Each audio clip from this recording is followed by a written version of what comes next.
이렇게 목회하고 사역을 하면서 그래도 이런저런 나라들을 이렇게 좀 뭐 선교 또 비전 트립 이렇게 다녀와 봤습니다.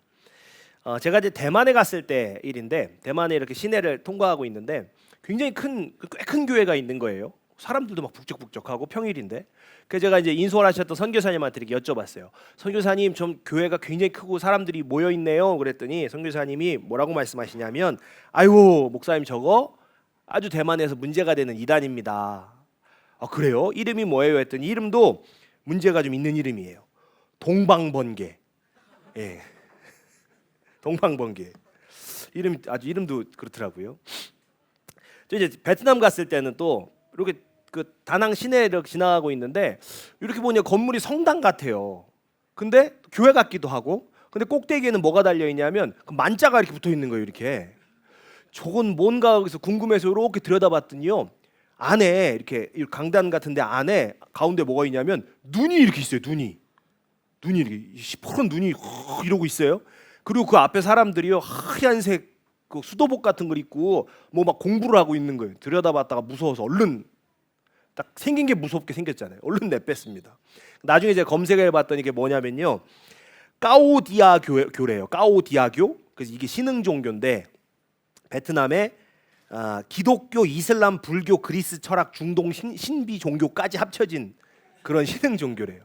이때요 이게. 가만히 보면요, 참 어디를 가나 이단이나 사이비가 있습니다. 어딜 가나 있는 것 같아요. 사실은 기독교 역사상 이렇게 살펴보면 이단은요, 언제나 있어 왔습니다. 언제나 있어 왔어요. 뭐 지금의 신천지나 하나님의 교회 이전에도요, 뭐 사실 우리나라에도요, 이단 사이비들이 뭐 계속 있어 왔죠. 뭐 80년대 90년대 생각해 보십시오. 서울역에 내리면 어떤 사람들이 있었어요. 종말이 온다고. 예, 다미선교회가 있었잖아요. 그래서 종말이 옵니다. 뭐 10월 28일이었나요? 그날 휴거 온다고 뭐 흰 옷 입고 막 이렇게 하다가 안 오니까 막 뒤집어 엎고 뭐 뉴스에 나왔던 거 다 기억이 나요. 또 통일교는 그 문선명이라는 사람을 재림주로 주장을 했죠. 구원파는요, 한번 구원받으면 또 회개할 필요 없다고 그런 얘기를 이렇게 주장을 했습니다. 만민중앙교회는 교주를 지나치게 신격화하면서 신비주의를 막 강조를 했어요. 뭐 우리가 아마 이분들은 다 PD 수첩에서 봤을 거예요. 그것이 알고 싶다나. 근데 참 재미난 게요, 이단이나 이렇게 보면은 주장하는 건 조금씩 다 달라요. 무슨 예수님이 흰 말도 타고 막 그러잖아요. 주장하는 건 다 조금씩 다른데 공통점이 있다는 거예요. 공통점이 뭐냐? 모두가 성경보다는 자신들의 해석을 더 강조해요. 또 한 가지가 뭐예요?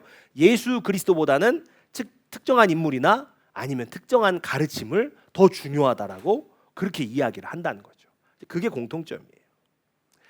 오늘 우리가 이제 사도 요한이 기록한 요한 1서를 보고 있는데, 이 요한 1서를 기록한 이 시대에도 사실은 이단이 존재를 했어요. 그래서 요한의 표현을 살펴보면 어떤 사람들이냐라고 하면, 이 사람들이 이제 거짓 선지자들 아니면 거짓 가르침을 가르치는 자들인데, 이 사람들은 헬라 사상의 영향을 많이 받아가지고 뭘 주장하는 거냐면, 영은 중요하고, 그러니까 영만 중요하고 육체는 이거 중요한 게 아니라는 거예요. 굉장히 극단적인 얘기를 해요. 그래서 육체로 짓는 죄는요, 영혼과는 상관이 없다는 거예요. 그러니까 지금 들어보면 사실 이상한 소리죠. 이상한 소리긴 한데 그렇게 얘기를 해요. 그러면서 심지어 뭐라고 얘기하냐면, 자신들은 특별한 영적인 깨달음을 얻었기 때문에 더 이상 죄의 영향을 받지 않는다, 뭐 이런 주장을 했던 거예요. 그래서 이것에 대해서 오늘 요한이 뭐라고 얘기를 하냐면, 요한일서 1장 8절을 세 번역으로 한번 보겠습니다. 요한일서 1장 8절. 자, 같이 읽겠습니다. 시작. 우리가 죄가 없다고 말하면 우리는 자기를 속이는 것이요 진리가 우리 속에 없는 것입니다. 아멘. 거짓말이라는 거예요. 다 거짓이라는 거죠. 그리고 요한은요, 요한 1서를 통해서 거짓 선지자들의 가르침에 대하여서 하나하나 이제 반박을 해 나가는 거죠. 이 사람들은 무엇보다 그 얘기를 한 거예요. 예수님께서 육체를 입고 이 땅에 오신 하나님이라는 사실을 부인을 해요. 왜요? 육체는 그거 중요한 게 아니니까. 그러니까 성육신의 사건에 대해서 부인을 합니다. 영은 선하고 육체는 악하기 때문에 어떻게 거룩하신 하나님이 육신을 입고 이 땅에 올 수 있겠냐? 이 주장을 계속하는 거예요. 그래서 뭐 어떻게 얘기를 하냐면 예수님께서 실제로 육신의 몸을 입고 이 땅에 오신 것이 아니라 그냥 사람처럼 보였던 거다. 뭐 이런 얘기를 하고 또 뭐라 그러냐면 예수님의 고난과 십자가의 죽음은 이게 실제로 그런 게 아니라 겉으로만 그렇게 보이게 한 거다. 뭐 이런 얘기를 해요. 또 심지어는 이제 더 그럴싸하게 얘기하기 위해서 뭐라고 얘기하냐면 이렇게도 얘기를 해요. 예수라는 인간이 있었는데 그리스도의 영이 세례를 받을 때 쏙 들어왔다가 그때 들어왔다가 십자가를 지시기 전에 나가셨다. 이렇게도 이제 주장을 하는 거예요. 그러니까 이것에 대해서 오늘 요한이 뭐라고 얘기를 하냐면 자, 우리 요한에서 4장 1절로 3절 말씀을 세 번역으로 한번 보겠습니다. 자, 우리 같이 한번 읽겠습니다. 시작. 사랑하는 여러분, 어느 영이든지 다 믿지 말고 그 영들이 하나님에게서 났는가를 시험하여 보십시오. 거짓 예언자가 세상에 많이 나타났기 때문입니다. 여러분은 하나님의 영을 이것으로 알 수 있습니다. 곧 예수 그리스도께서 육신을 입고 오셨음을 시인하는 영은 다 하나님께서 난 영입니다. 그러나 예수를 시인하지 않는 영은 다 하나님에게서 나지 않은 영입니다. 아멘. 그러니까 요한은 먼저 얘기하는 거예요. 야, 이렇게 거짓 선지자들, 거짓 가르침을 가르치는 자들이 많이 있다. 그렇기 때문에 그 영들을 분별해야 한다라고 얘기를 하죠. 그러면서 그 분별하는 첫 번째 방법이 뭐냐? 이거라는 거예요. 예수께서 육체로 오신 것을 시인하는지를 보라는 거예요. 예수께서 인간의 몸을 입고 이 땅에 오신 하나님이라는 사실을 부인한다라면 그거는 하나님께 속한 사람들이 아니라는 거죠. 요한이 많은 거짓 선지자가 이 세상에 왔다라고 얘기하는 사실이 사실은 2000년 전에만 국한된 이야기가 아니에요. 오늘날도 사실은 동일한 얘기죠. 여러분, 이단들은요 여전히 오늘날도요 예수님에 대한 왜곡된 가르침을 가지고 찾아옵니다. 뭐 예수님 말고 다른 인간이 또 뭐 구원자가 있다라는 둥, 어떤 특정 교주가 있다라는 둥, 뭐 그렇게 예수님에 대해서 왜곡하면서 찾아와요. 그러나 여러분, 성경은 분명히 얘기하는 거예요. 오직 예수 그리스도만이 인간의 육신을 입고 이 땅에 오신 유일한 구원자이다. 예수님 외에 다른 구원자는 없다. 예수님 외에 다른 중보자도 없다. 예수님 외에 다른 이름으로 구원받을 수 없다. 분명히 이야기합니다. 자, 그런데 이렇게 성경이요 분명히 오직 예수 그리스도만이 길이요 진리요 생명이라고 말씀을 합니다. 근데 그럼에도 불구하고요 오늘날에도 여전히 수많은 사람들이 이 거짓 가르침에 미혹된다는 거예요. 근데 여러분, 가만히 생각해보면 참 신기해요. 세상이 빠르게 바뀐다고 얘기하잖아요. 뭐든지 다 바뀌었다고 하잖아요. 다 달라졌다라고 얘기하잖아요. 그런데 참 신기한 게 뭐예요? 시대는 그렇게 바뀌었는데 이 거짓 가르침은 바뀌지도 않는다는 거예요. 그대로예요. 여러분, 하나님께서 오늘 이 말씀을 통해서 우리에게 주시고자 하는 메시지도 바로 여기에 있습니다. 어떤 말씀이에요? 시대는 바뀌었지만 거짓 가르침은요 바뀌지 않았다는 거예요. 그러면 하나님께서 우리에게 원하시는 건 뭐예요?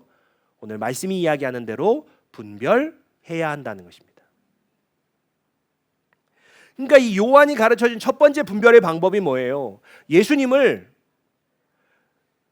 육신을 입고 이 땅에 오신 하나님으로 인정하느냐 그렇지 않느냐, 그거 먼저 보라는 거예요. 여러분, 사실 우리가 이 부분에서는 어려워하지 않아요. 여러분, 우리가 분별할 수 있잖아요. 여러분, 누가 갑자기 예수님 말고 다른 구원자가 있다고 얘기하면 우리 벌써 어떻게 생각해요? 좀 이상한데? 벌써 그렇게 생각할 거예요. 우리 뭐 그게 금방 이상한 줄 알아요. 또 누가 갑자기 나타나서요 뭐 왕관 같은 거 하나 쓰고 나타나가지고 내가 재림주다 그러면 우리 어떻게 생각할 거예요? 정신 나갔구나. 우리 이상하다고 생각할 거예요. 어떤 특정한 인물이 나타나서 자신을 뭐 예수님하고 동등한 뭐 그런 사람이다라고 얘기하면은 야, 여기 저 가까이 가면 안 되겠구나. 아마 분명히 우리는 그렇게 생각하면 할 겁니다. 어렵게 분별하는데 어렵지 않을 거예요. 근데 이게 두 번째 방법은 좀 어렵다는 거예요. 오늘 말씀이 이야기하고 있는 분별의 두 번째 방법은 이게 조금 어려워요. 여러분 요한일서 4장 5절로 6절 말씀이 이제 두 번째 방법인데 한번 같이 보겠습니다. 요한일서 4장 5절로 6절 같이 읽습니다. 시작. 그들은 세상에 속한 고로 세상에 속한 말을 하며 세상이 그들의 말을 듣느니라. 우리는 하나님께 속하였으니 하나님을 아는 자는 우리의 말을 듣고 하나님께 속하지 아니한 자는 우리의 말을 듣지 아니하나니 진리의 영과 미혹의 영을 이로써 아느니라. 아멘. 요한이 이렇게 얘기하는 거예요.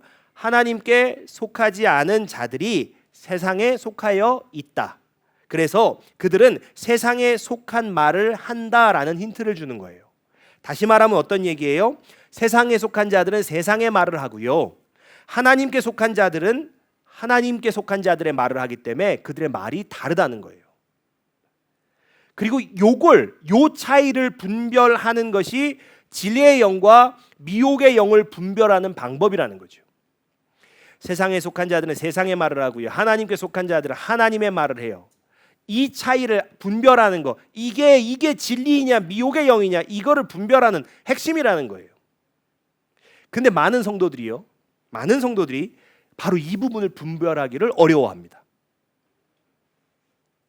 예수님 외에 다른 구원자가 있다고 하는 거 금방 알지요. 금방 알아차립니다. 그거는.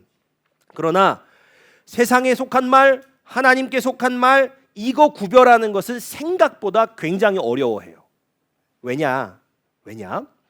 여러분 오늘 요한이 이야기하고 있는 이 세상이라는 단어가 헬라어로는 코스모스예요. 코스모스. 근데 이 코스모스가요. 이 단어의 본래 뜻이 뭐냐면 질서 있게 정돈된이라는 뜻이에요. 여러분 굉장히 의외이지 않아요?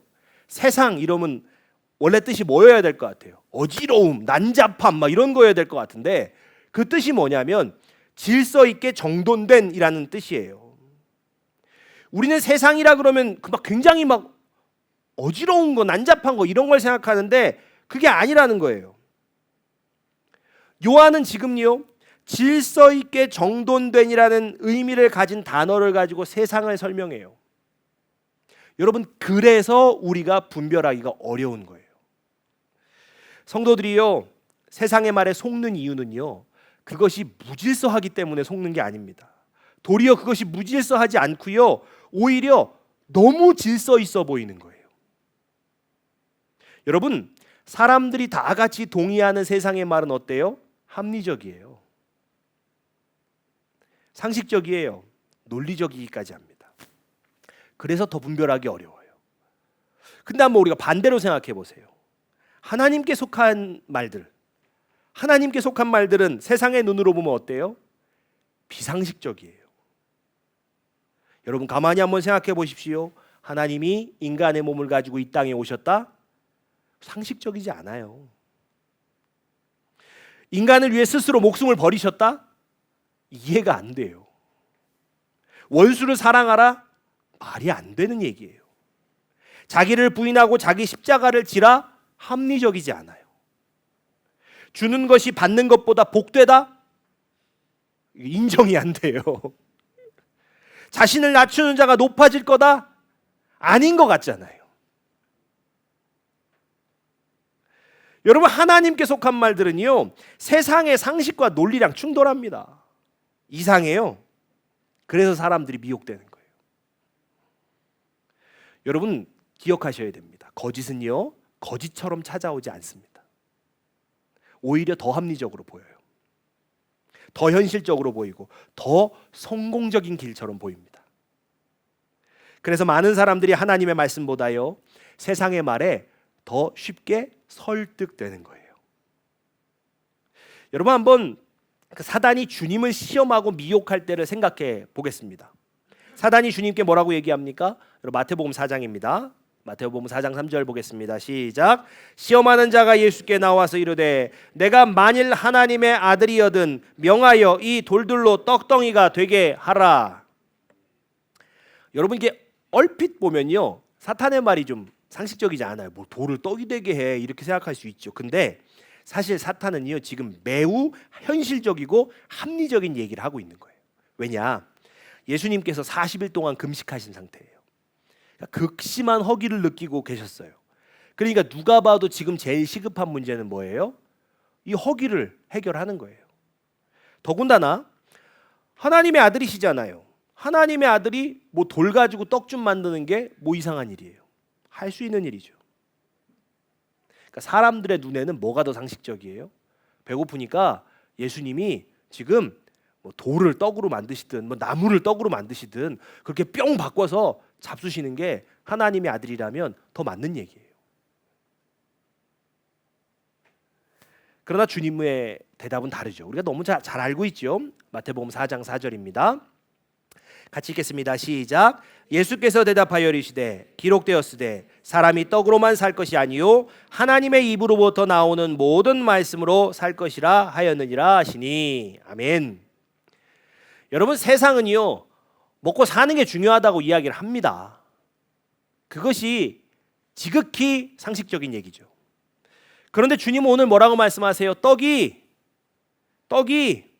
하나님 말씀보다 중요하지 않다. 떡보다 하나님의 말씀이 더 중요하다라고 오늘 말씀을 하시는 거예요. 여러분, 사실 세상 시선으로는 이거 이해가 안 되는 얘기예요.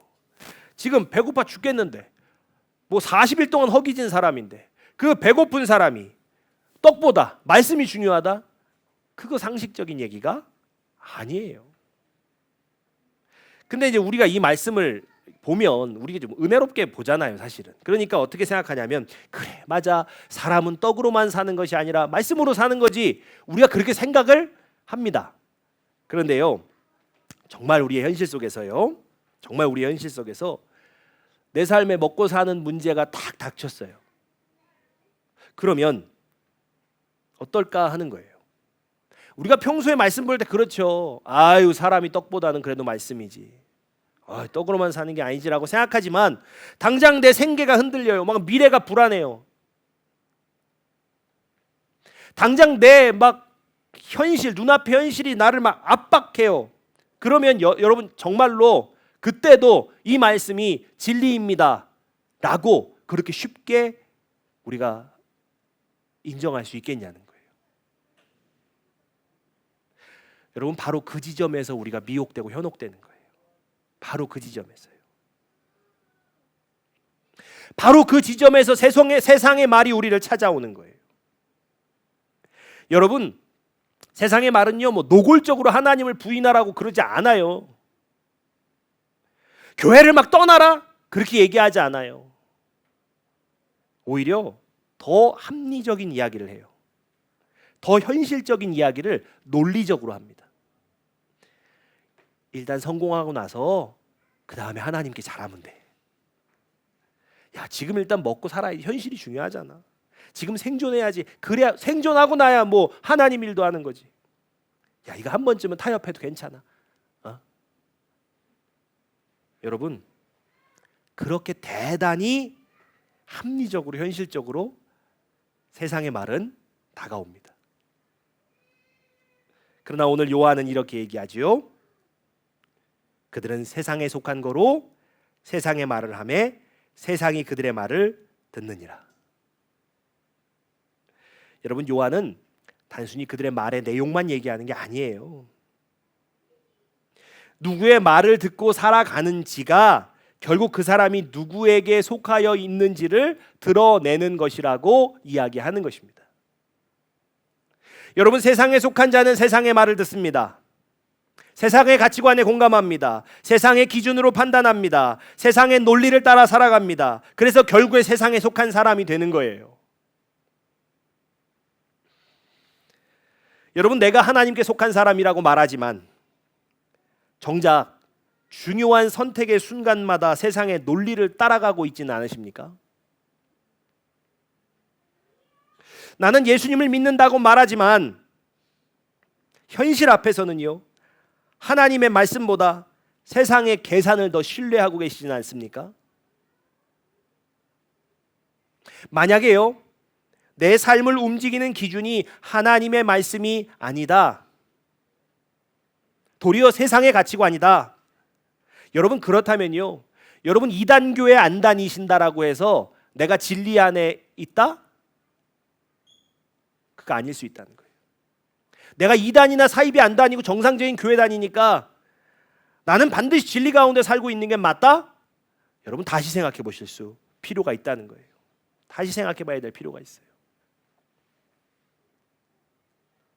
하나님께서 오늘 우리에게 분별해라 라고 말씀하시는 것은요, 이 말이 하나님께 속한 말인가? 이 말이 세상에 속한 말인가? 여러분 그거 아니에요. 그걸 분별하라는 게 아니에요. 도리어 하나님이 더 중요하게 생각하시는 부분은 무엇이냐면요, 내가 과연 어디에 속한 사람인지를 분별하라는 것입니다. 나는 하나님께 속했다라고 말은 하는데 실제로 우리가 누구의 말을 더 신뢰하며 살고 있느냐는 거예요. 나는 하나님의 말씀을 믿는다라고 말은 하지만 정말 중요한 선택의 순간마다 우리는 무엇을 기준으로 해서 선택하고 있냐는 거예요. 사실 우리 스스로는 분명히 알고 있을 거예요. 내가 무엇을 기준으로 살아가고 있는지. 오늘 하나님께서는요, 요한의 그 입을 빌려서, 그 말씀을 빌려서 우리에게 말씀하시는 겁니다. 너는 지금 누구에게 속하였는가? 여러분 세상에 속해 있습니까? 그럼 세상에 가서 도움을 구하셔야 돼요. 그러나 하나님께 속한 자들은요, 하나님께 도움을 구할 수가 있습니다. 그리고 오늘 성경은 이야기합니다. 하나님께 속한 자는 반드시 하나님의 도움을 받고 승리할 수 있다라는 거예요. 여러분 요한이 이렇게 증언합니다. 요한일서 5장 4절이에요. 자, 같이 읽겠습니다. 시작. 무릇 하나님께로부터 난 자마다 세상을 이기느니라. 세상을 이기는 승리는 이것이니 우리의 믿음이니라. 아멘. 요한은요, 하나님께 속한 자는 세상과 싸워도 반드시 승리한다라고 오늘 선포합니다. 여러분 세상의 논리가 아무리 견고하고 강해 보일지라도요, 세상의 가치관이 그게 아무리 옳아 보일지라도요, 여러분 결국 승리하는 사람은 어떤 사람이에요? 하나님 말씀 붙드는 사람이 결국 세상을 이기는 것입니다. 여러분 그 승리의 비결은요, 그 현실적이지 않아도요, 상식적이지 않아도 하나님의 말씀을 신뢰하는 믿음인 거예요. 어쩌면요, 오늘도 우리의 마음 가운데는 하나님의 말씀과 세상의 말들이 함께 혼재할 겁니다. 아니 늘 그럴 수 있어요. 한쪽은 세상 말이 들리고 한쪽은 하나님 말씀이 들릴 수 있어요. 그리고 때로는요, 이 세상의 말이 훨씬 더 현실적이고 훨씬 더 설득력 있고 더 합리적으로 들릴 때가 있을 겁니다. 그러나 여러분 믿음이라는 것은요, 하나님의 말씀이 세상의 말보다 더 현실적이고 합리적으로 들릴 때까지 기다리는 게 아니에요. 믿음이란 세상의 말이 더 그럴듯할 때에도 하나님의 말씀을 선택하는 것입니다. 여러분 노아는요, 비가 오지 않을 때 방주를 지었습니다. 산 위에다가요. 그는 상식적이지 않았고요, 현실적이지 않은 행동을 한 거예요. 그의 상식적이지 않고 현실적이지 않은 행동은 분명히 믿음이었습니다. 하나님에 대한 믿음이자 하나님께서 하신 말씀에 대한 믿음이었습니다. 그리고 그 믿음을 가진 자 노아는 홍수 가운데서 구원을 얻을 수가 있었다는 거예요. 여러분 우리가 세상에 미혹되지 않고 하나님께 속한 자가 되기 위해서는요, 하나님을 향한 믿음, 그리고 하나님께서 하신 말씀에 대한 절대적인 믿음이 필요합니다. 그 믿음이 여러분의 인생에 혹여 홍수가 찾아올 때 반드시 여러분을 구원해 줄 것이에요. 그러므로 우리가 어떻게 해야 되겠습니까? 다시 하나님의 말씀을 펴시기 바랍니다. 세상의 소리가 들려올 때 여러분 하나님의 말씀에 더 귀 기울이십시오. 그래서 하나님께 속한 자, 세상을 이기는 믿음을 가진 자들이 되시기를 주의 이름으로 축복합니다. 아멘. 찬양하고 기도하겠습니다.